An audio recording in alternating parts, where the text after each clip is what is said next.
100 साल पहले महात्मा गांधी जी कांग्रेस पार्टी के प्रेसिडेंट बने थे और 150 साल पहले सरदार पटेल जी इस धरती पे पैदा हुए थे। गांधी जी, सरदार पटेल जी ये कांग्रेस पार्टी के फाउंडेशन है, कांग्रेस पार्टी की नींव है।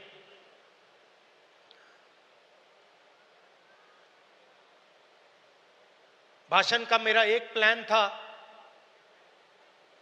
मगर अजय लल्लू जी ने कुछ कह दिया तो अब मेरा प्लान डाइवर्ट हो गया है।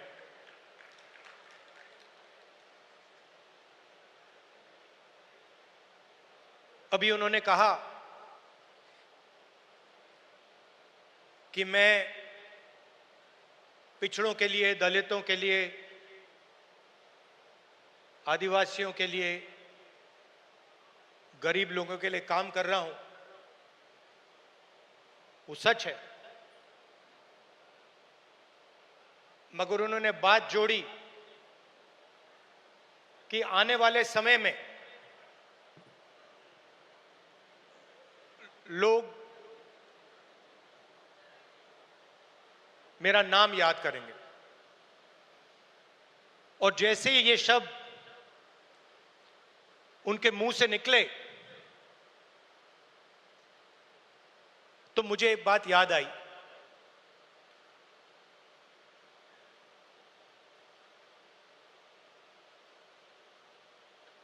कुछ साल पहले एक जर्नलिस्ट मेरे से मिलने आए। हिंदुस्तान के जाने हुए जर्नलिस्ट हैं। ऑफिस में बातचीत चल रही थी। उन्होंने मुझे बोला कि वो या मुशर्रफ जी या नवाज शरीफ के मित्र थे और उन्होंने मुझे बताया कि उन्होंने नवाज शरीफ या मुशर्रफ जी से कहा था कि अगर आप हिंदुस्तान और पाकिस्तान के बीच में शांति लाएंगे तो पूरी दुनिया आपका नाम याद करेगी। और उस टाइम जब जर्नलिस्ट ने कहा था, मुझे एक बात याद आई थी। जैसे ही उसके मुंह से ये शब्द निकले थे, मेरे दिमाग में ये बात उठी थी कि मैं छोटा सा बच्चा था, 7-8 साल का, और मैंने इंदिरा गांधी जी से यह सवाल पूछा कि दादी, मरने के बाद आपके बारे में लोगों को क्या कहना चाहिए, क्या सोचना चाहिए? जानते हो इंदिरा गांधी जी ने क्या जवाब दिया, जो मुझे आज तक परफेक्ट जवाब लगा।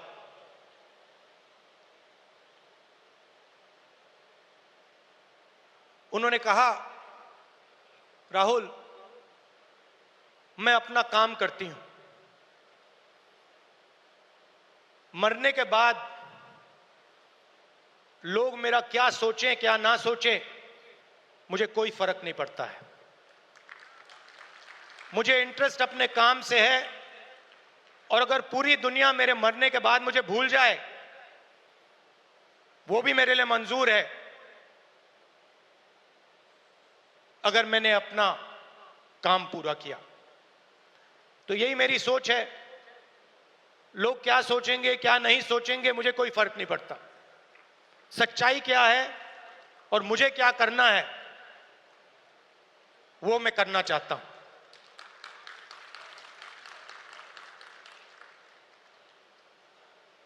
तेलंगाना में हमने एक क्रांतिकारी कदम उठाया, जाति जनगणना। उससे कुछ महीने पहले मैंने पार्लियामेंट हाउस में भाषण दिया था। मोदी जी के सामने कहा कि मोदी जी आप जाति जनगणना कराइए, देश को मालूम होना चाहिए इस देश में दलित कितने हैं,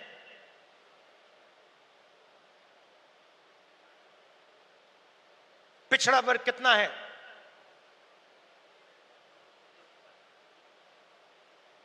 अति पिछड़ा कितना है, अति दलित कितने हैं,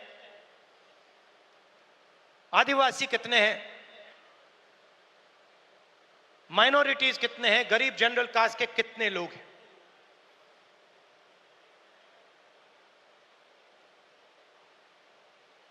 और मैं सिर्फ जाति जनगणना के पीछे नहीं था। जाति जनगणना एक कदम है, मुझे यह पता लगाना था कि इस देश में किसकी कितनी भागीदारी है। उस समय मैंने कहा था कि देश का एक्सरे होना चाहिए, पता लगाना चाहिए कि जो हमारे दलित, आदिवासी, पिछड़े वर्ग के लोग धूप में काम करते हैं, मजदूरी करते हैं, क्या सचमुच में ये देश उनकी इज्जत करता है? क्या सचमुच में ये देश उनको जगह देता है? ये मेरे दिमाग में सवाल था। मोदी जी ने, आरएसएस ने साफ कह दिया हम जाति जनगणना नहीं करेंगे, हम जानना नहीं चाहते हैं, हम समझना नहीं चाहते हैं, हम लोगों को बताना नहीं चाहते हैं कि इस देश में दलितों को, आदिवासियों को, पिछड़ों को, गरीब जनरल कास्ट को, माइनॉरिटीज को कितनी भागीदारी मिलती है, हम छुपाना चाहते हैं। और वहां मैंने सामने बोल दिया कि आप छुपाइए जितना छुपाना है। लोकसभा में, राज्यसभा में हम कानून पास करेंगे, आपके बिल्कुल सामने कानून पास करेंगे, जाति जनगणना यहीं से निकालेंगे। तेलंगाना में किया और आप हैरान हो जाओगे, रेवंत रेड्डी जी ने बोला मगर डिटेल में नहीं गए। और मैं जानता हूं कि जो तेलंगाना की हालत है वो इस देश के हर प्रदेश की हालत है। तेलंगाना में 90% आबादी ओबीसी, अति पिछड़ा, दलित, अति दलित, माइनॉरिटी, आदिवासी।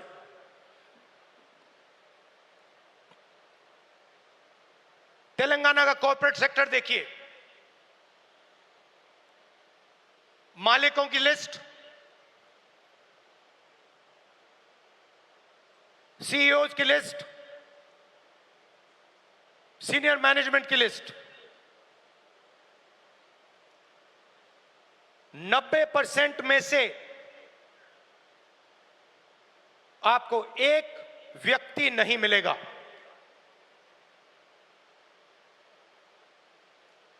नब्बे % की भागीदारी तेलंगाना के कॉर्पोरेट सेक्टर में है ही नहीं।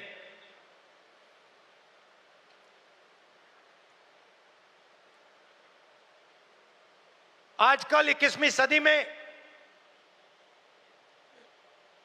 मजदूर को गिग वर्कर कहा जाता है।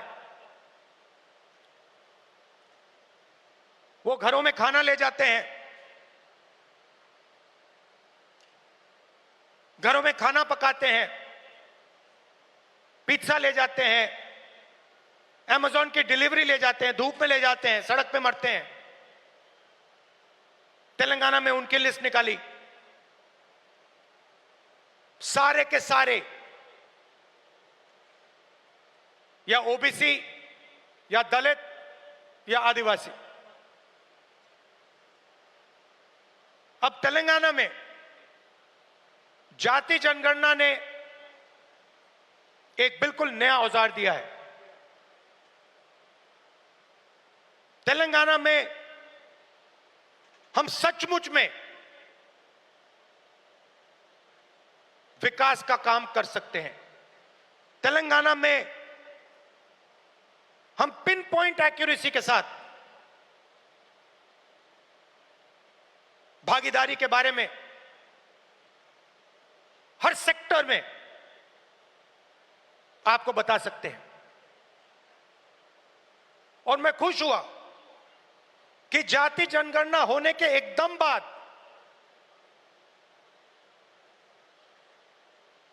हमारे चीफ मिनिस्टर ने और हमारी टीम ने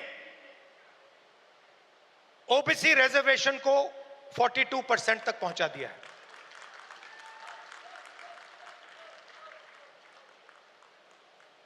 हम सुपर पावर की बात करते हैं,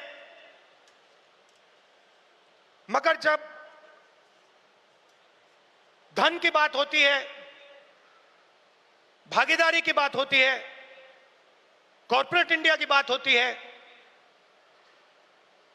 चाहे प्राइवेट अस्पताल हो, प्राइवेट एजुकेशन सिस्टम हो, 90% उसमें है ही नहीं। मोदी जी 24 घंटा पिछले वर्ग की बात करते हैं, दलितों की बात करते हैं, आदिवासियों वनवासियों की बात करते हैं, वो उनको वनवासी कहते हैं। मगर जब उनकी भागीदारी का सवाल आता है, जब उनके पार्टिसिपेशन का सवाल आता है, तो बीजेपी के लोग बिल्कुल चुप हो जाते हैं। तो ये तेलंगाना ने एक क्रांतिकारी कदम उठाया है और पूरे देश को रास्ता दिखाया है। और मैं फिर से दोहरा के कह रहा हूं, इस स्टेज से आप सब के साथ कह रहा हूं कि 50% की जो दीवार है, इसको हम पूरे देश में तोड़ के परे कर देंगे। और जो शुरुआत हमने तेलंगाना में की है, वही हम दिल्ली में पूरे हिंदुस्तान के लिए करने जा रहे हैं। एससी एसटी सब प्लान की मैंने बात उठाई, क्रांतिकारी कानून लाए थे हम, इसको बीजेपी ने रद्द कर दिया है। एक के बाद एक हिंदुस्तान की सारी संस्थाओं पर यह आक्रमण कर रहे हैं। जहां भी आपको पहले दलितों को, पिछड़ों को, आदिवासियों को, गरीब जनरल कास्ट को जहां भी पहले जगह मिलती थी, वो सारे के सारे दरवाजे एक के बाद एक बंद कर रहे हैं। पहले हिंदुस्तान के हर जात के युवा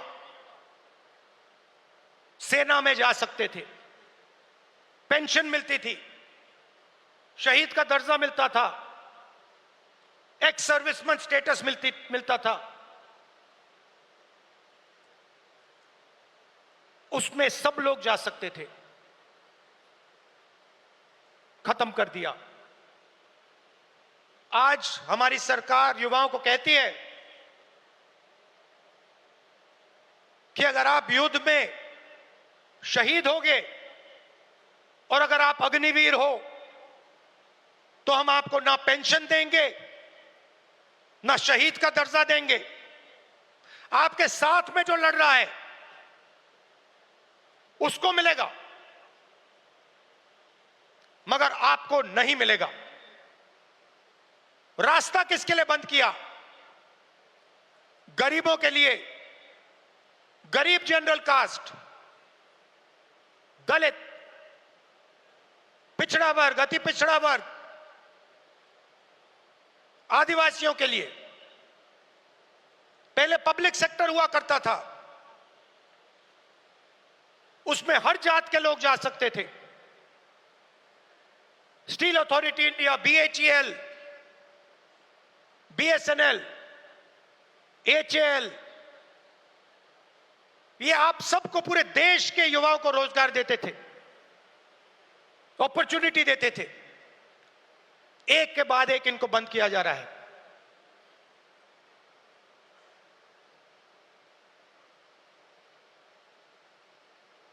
और किसको दिया जा रहा है? अदानी और अंबानी को। आप अदानी जी की कंपनी की लिस्ट निकालिए, मैनेजमेंट टीम की लिस्ट निकालिए,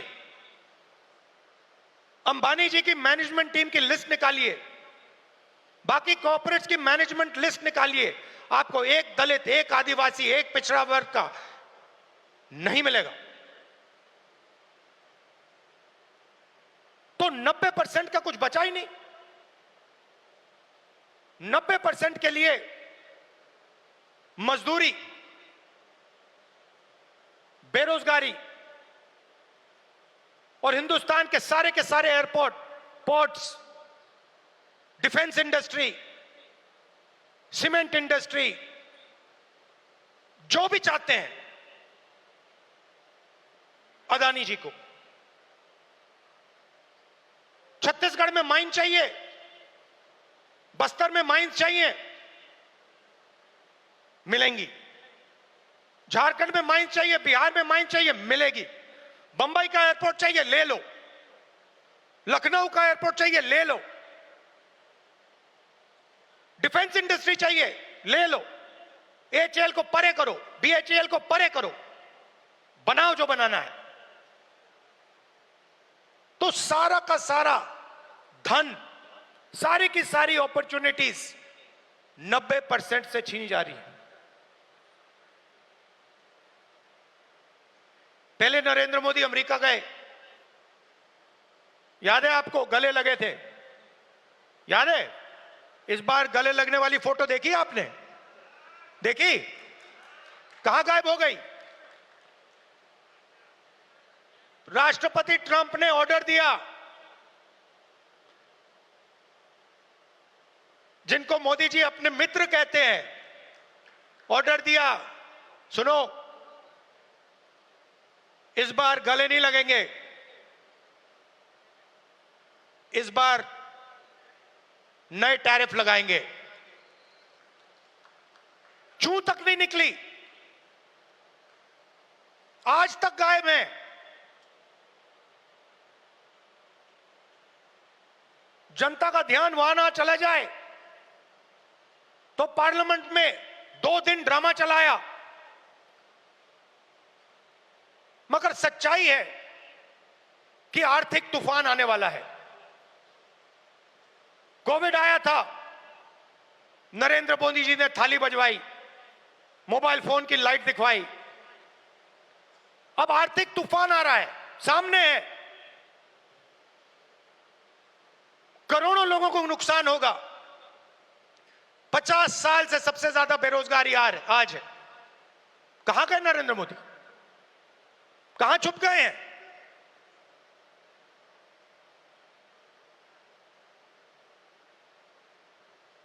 बांग्लादेश का राष्ट्रपति उल्टा बयान देता है और नरेंद्र मोदी जी उसके साथ बैठे हुए हैं, चुप, एक शब्द नहीं निकलता मुंह से।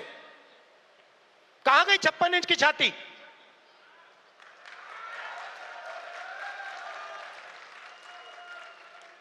जब प्रधानमंत्री को कहना था,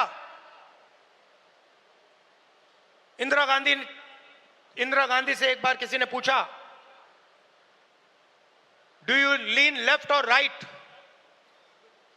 मतलब आप दाएं लीन करती हैं, बाएं लीन करती हैं? इंदिरा गांधी जी ने कहा, मैं हिंदुस्तान की प्रधानमंत्री हूं, मैं ना दाएं लीन करती हूं ना बाएं लीन करती हूं, बीच में सीधी खड़ी रहती हूं। ये हमारे जो नए प्रधानमंत्री हैं, ये सीधा सामने मत्था टेक देते हैं।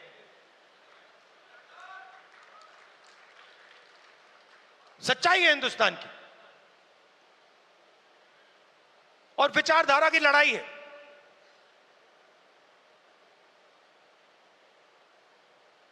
आप लोग हो सेना, बब्बर शेर। किसी ने कहा राहुल गांधी भारत जोड़ो यात्रा में चला। मैं आपसे सवाल पूछना चाहता हूं, क्या आपके बिना राहुल गांधी भारत जोड़ो यात्रा में चल सकता था क्या? तो आपको कहना चाहिए हम सब चले भारत यात्रा में और राहुल गांधी हमारे साथ चला था। आपकी शक्ति है, आपकी विचारधारा की शक्ति हमारी विचारधारा की शक्ति है, और देश आपको चाहता है। देश तंग आ गया है। आप देखना, बिहार के चुनाव में देखना, महाराष्ट्र के लोगों से पूछिए, आपको बताएंगे बीजेपी ने महाराष्ट्र में चुनाव कैसे जीता है। वो आपको बता देंगे किस प्रकार से जीता है। इलेक्शन कमीशन से हमने वोटर लिस्ट, महाराष्ट्र की वोटर लिस्ट हम पूछ पूछ के थक गए। आज तक इलेक्शन कमीशन हमें महाराष्ट्र की वोटर लिस्ट नहीं दे पा रहा है। यह सच्चाई है। मगर आने वाले समय में यहां पे बदलाव आने वाला है। लोगों का मूड दिख रहा है। तो विचारधारा की लड़ाई है। आपकी विचारधारा है, गांधी जी की विचारधारा है। क्या फर्क है इसमें और आरएसएस की विचारधारा में? सबसे पहले ये कॉन्स्टिट्यूशन जो है ये हमारी विचारधारा है।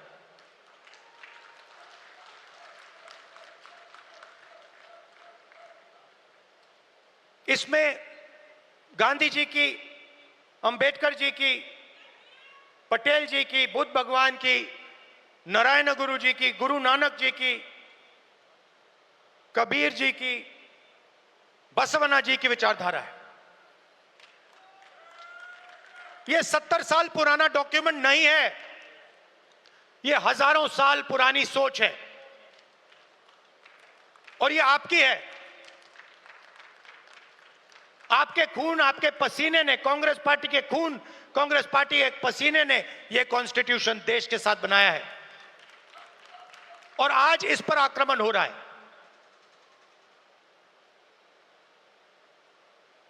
संस्थाओं पर आक्रमण होता है। अग्निवीर, अदानी अंबानी को देश का पूरा धन, यह सब कॉन्स्टिट्यूशन पर आक्रमण हो रहा है। कॉन्स्टिट्यूशन में कहीं नहीं लिखा है कि हिंदुस्तान का पूरा धन 2-3 लोगों के हाथ में होना चाहिए। कॉन्स्टिट्यूशन में कहीं नहीं लिखा है कि हिंदुस्तान की हर संस्था में एक संगठन आरएसएस के लोग होने चाहिए। इस कॉन्स्टिट्यूशन में कहीं नहीं लिखा है कि हिंदुस्तान की सब यूनिवर्सिटीज के वाइस चांसलर आरएसएस के होने चाहिए। इस कॉन्स्टिट्यूशन में कहीं नहीं लिखा है कि हिंदुस्तान की दूसरी भाषाओं को, तमिल को, बंगाली को दबाया जाना चाहिए। कहीं नहीं लिखा है। मगर आरएसएस और बीजेपी रोज इस कॉन्स्टिट्यूशन पर आक्रमण कर रहे हैं, और इनको सिर्फ कांग्रेस पार्टी रोक सकती है, बाकी पार्टियां नहीं रोक सकती हैं। आप देखना, क्योंकि यह विचारधारा की लड़ाई है। जिस पार्टी के पास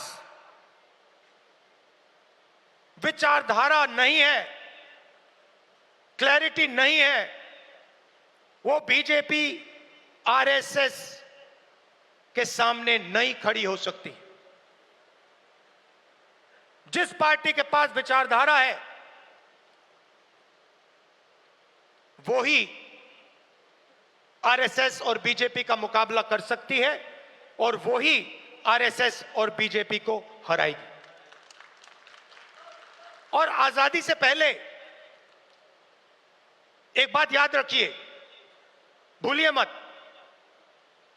आजादी में हम सिर्फ अंग्रेजों से नहीं लड़े थे, हम अंग्रेज और आरएसएस की विचारधारा के खिलाफ लड़े थे। ये सारे जो आरएसएस के लोग हैं, इनकी विचारधारा फ्रीडम स्ट्रगल की विचारधारा नहीं है। जिस दिन कॉन्स्टिट्यूशन लागू हुआ था, जिस दिन यह किताब लिखी गई थी, उस दिन इस कॉन्स्टिट्यूशन के खिलाफ आरएसएस ने रामलीला मैदान में इस कॉन्स्टिट्यूशन को जलाया था। सालों के लिए इस कॉन्स्टिट्यूशन में लिखा है कि हमारे देश का जो झंडा है वो तिरंगा होगा। सालों के लिए आरएसएस ने तिरंगा को सलूट नहीं मारा था। यह सच है। आज जो भी कहें, उनकी विचारधारा कॉन्स्टिट्यूशन के खिलाफ है। वो लोकतंत्र को खत्म करना चाहते हैं, वो हिंदुस्तान की सारी संस्थाओं को कंट्रोल करना चाहते हैं और अंबानी अदानी को हिंदुस्तान का पूरा धन पकड़ाना चाहते हैं। और हमारी विचारधारा कहती है कि यह देश हर जात का, हर धर्म का है, हर भाषा का है। इस देश की संस्थाएं, इस देश के इंस्टीट्यूशंस किसी एक संगठन के नहीं हैं, कांग्रेस पार्टी के नहीं हैं, इस देश की जनता के हैं और इस देश की जनता को उन इंस्टीट्यूशंस पर कंट्रोल होना चाहिए। यह लड़ाई चल रही है। कुछ दिन पहले बीजेपी ने लोकसभा में वक्फ बिल पास किया। वक्फ बिल फ्रीडम ऑफ रिलीजन पर आक्रमण है, कॉन्स्टिट्यूशन पर आक्रमण है। दम ऑब्जर्वर न्यूज़पेपर, उनका जो न्यूज़पेपर है, ऑर्गेनाइजर, सॉरी ऑब्जर्वर नहीं, ऑर्गेनाइजर में लिखते हैं कि अब जो क्रिश्चियन कम्युनिटी है, उनकी जमीन पर हम आक्रमण करने जा रहे हैं। हमारे सिख भाई हैं, आपके पास भी आएंगे। तो आप ये मत सोचिए कि ये आप पर आक्रमण नहीं है। और ये एंटी कॉन्स्टिट्यूशन है और anti freedom of religion act है। और ये देश के सब लोगों को मालूम होना चाहिए।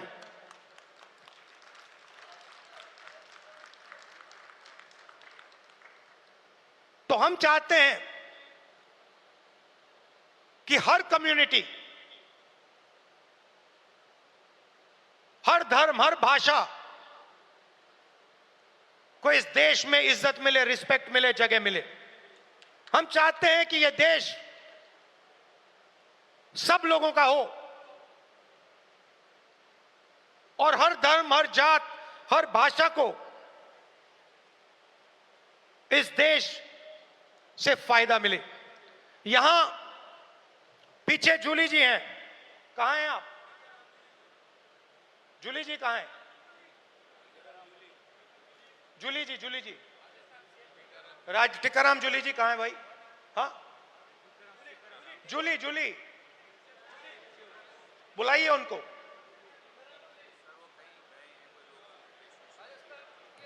अच्छा, टिकाराम जूली हमारे सीएलपी हैं, राजस्थान के, दलित हैं, मंदिर गए थे, उनके मंदिर में जाने के बाद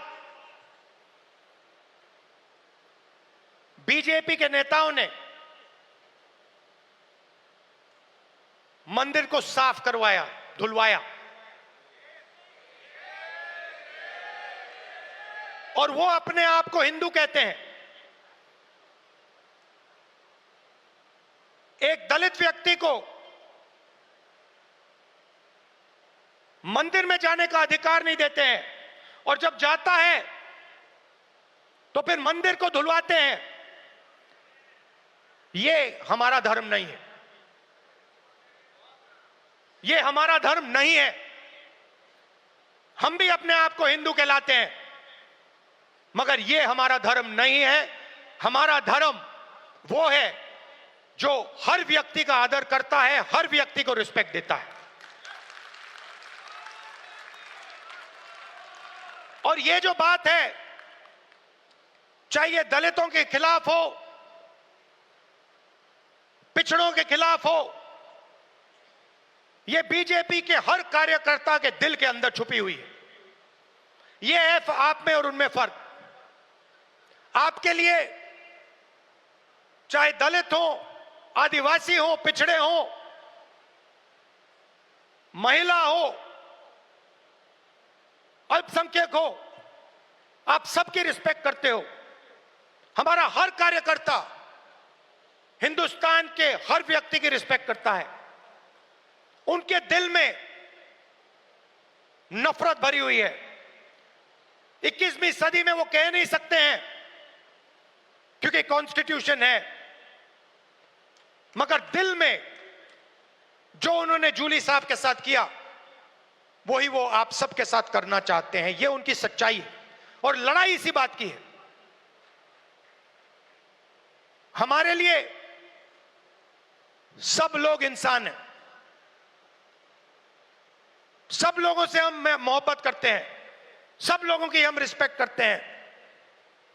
उनके लिए अलग अलग है। कोई दलित है,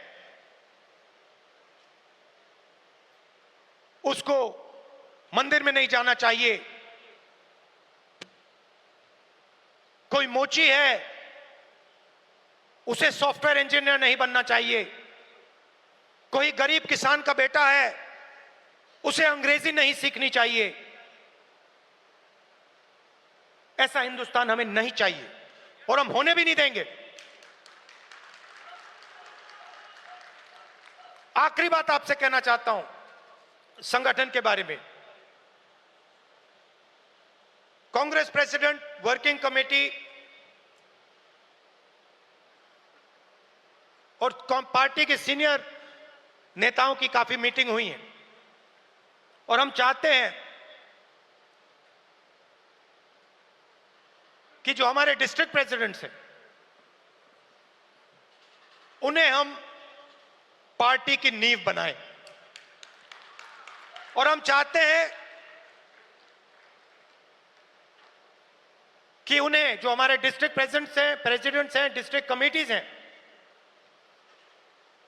उन्हें पार्टी शक्ति दे, पावर दे और जिम्मेदारी दे। तो ये बदलाव हम कांग्रेस पार्टी में लाने जा रहे हैं।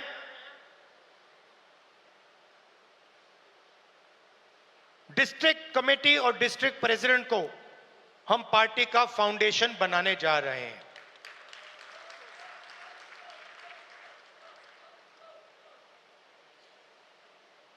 अंत में आप सबको लड़ना है, और मैं जानता हूं कि यह आसान नहीं है,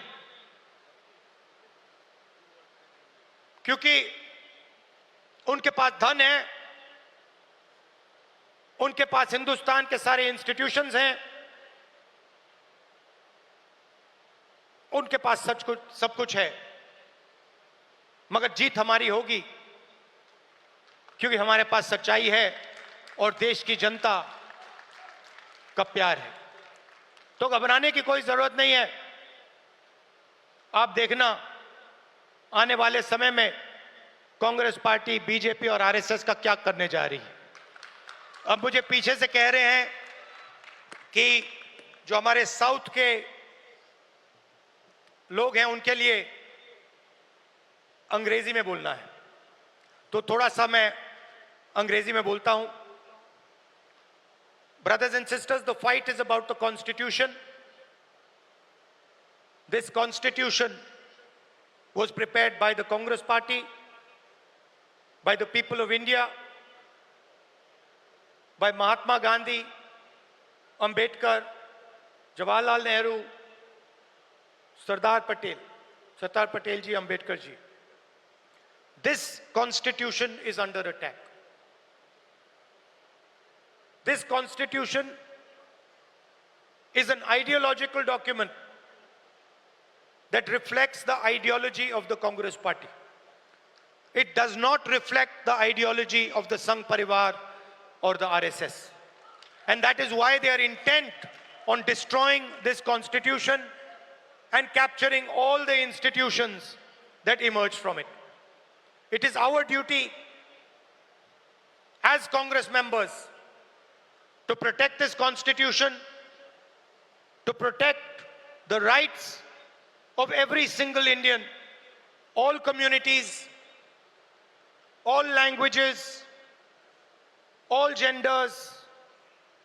It is our duty and our right because it is our ideology that is reflected in the Constitution. The BJP and the RSS are attacking our institutional framework, and they think that just because they are in power, they have huge amount of financial capacity that nobody is going to resist them. They are absolutely wrong. The Congress worker and the Congress party and the large mass of India's people are going to fight for this Constitution and are going to defeat the RSS and the BJP. I also said that a few days ago, the BJP and the RSS attacked the freedom of religion. The Waqf bill and the article that appeared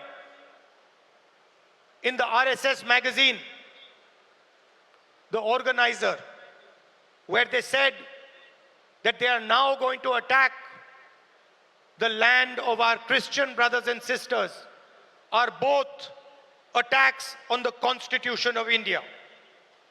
And they must be seen in that light. I also spoke about the caste census and about how we have taken a tremendous step in Telangana, which has revealed a lot about the communities that are participating in different activities in the state. Finally, I would request all Congress members from all our states that it is your responsibility to defend the Constitution. It is your responsibility to defend the ideology of the Congress party. And I'm proud that you do it every single day against great odds. Thank you very much. Namaskar.